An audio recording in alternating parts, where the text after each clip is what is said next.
My first motivation is that way I saw like in terms of like if you're working for someone there isn't a security. Anytime you can go to work and then either get retrenched or the company closes down.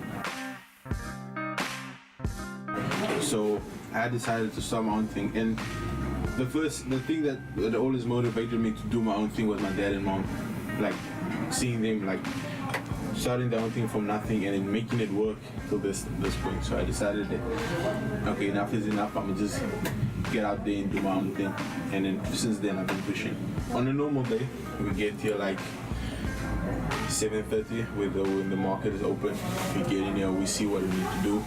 We prep up like materials. If I have like an order, I'll have it cut down and then I leave it to the workers, have that job running.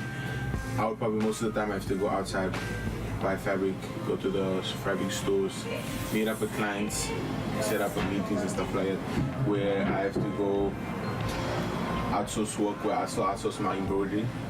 If I have to get like clients that want something embroidered.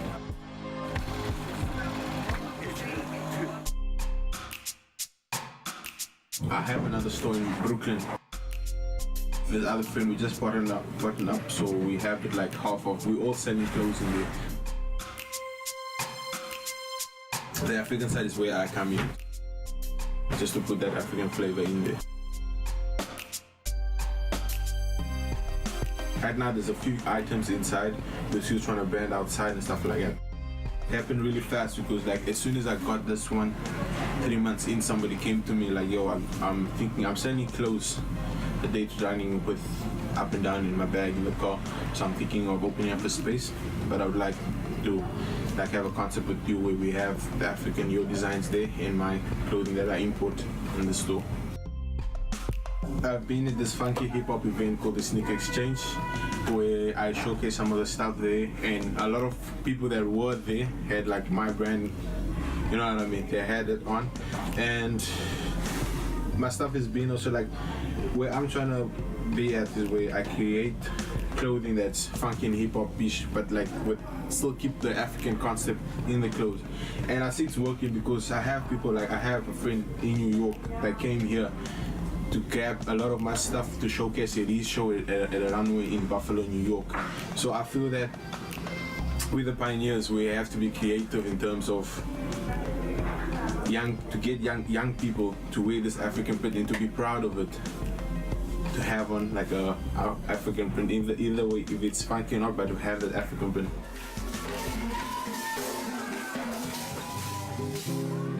The challenges and the hardship I'm having now with my team is that where I recently just got this position of being like the boss, and I'm still trying to figure out how tell somebody else, yo, you're gonna be doing this way and not that way, and just getting the right people that I can put down and tell them like, yo, do this, and actually seeing that it goes that way other than me being there all the time like to certain them, because that takes a lot of my time as well.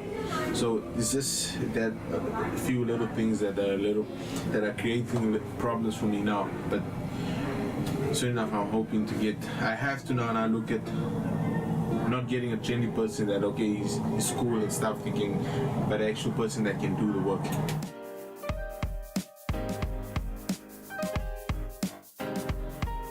With being a young entrepreneur in South Africa and still being a foreigner, for me I try not to think about it that much because I got a lot of things going on even though I have those challenges, but it get to a point where I have an issue where I can't move because of that, and that really brings me down, where it's something so small where if we had this document I can achieve more, you know, and have like an easier workflow.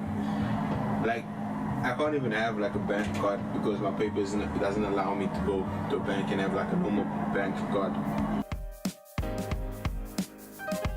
And I try not to think about it a lot because like even though we have those situations, work gets done, things get going. So for me, I believe if Home Affairs could like do the job or get the right people there that actually want to be there, because 90% of the time when you go there, people that are working there, it's like you forcing them or they're not getting paid to do that work, you know, it's like they're doing it for free, but they are getting paid. So if they could just get the right people to do the jobs, because we've been here for what, 17 years now and we're still on an asylum, you know what I mean? But seeing the fact that we are surviving, we are getting things done, it doesn't bother me that much.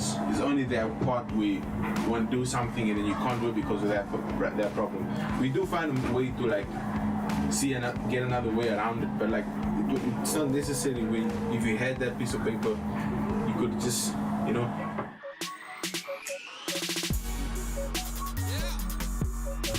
I got an asylum paper, but it's not the best. It just helps me to move around.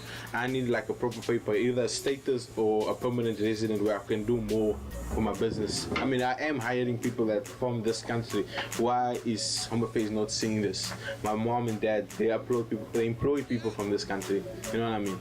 With this asylum paper, but we can't do much with it. We need like a status or a permanent resident which can allow us to go around, get, you know, the proper document that we need for a business. For young entrepreneurs out there that like in a position where they are doing something but they see they can't move because of certain challenges, all I can say is you gotta keep going, don't stop there, because with everything comes a challenge. But if you believe in yourself and you feel like what I'm doing this can actually work, you go for it. There will be challenges, but I'm telling you, man, you can overcome it. Don't give up, don't just like throw in. That's the easy part, but if you stick around, things do happen. If you just keep on going, pursue your dream. Don't now just stop there and be like, oh, the government is not helping me, or I'm not getting up for me. At the end of the day, you're on your own. To make it, you're on your own. You can't depend on anybody. If you have to sit back and wait for somebody else to come there and help you, it's not gonna happen. You're gonna have to get out there. There's a lot of opportunities out there. You just gotta get out there and do it. Yeah.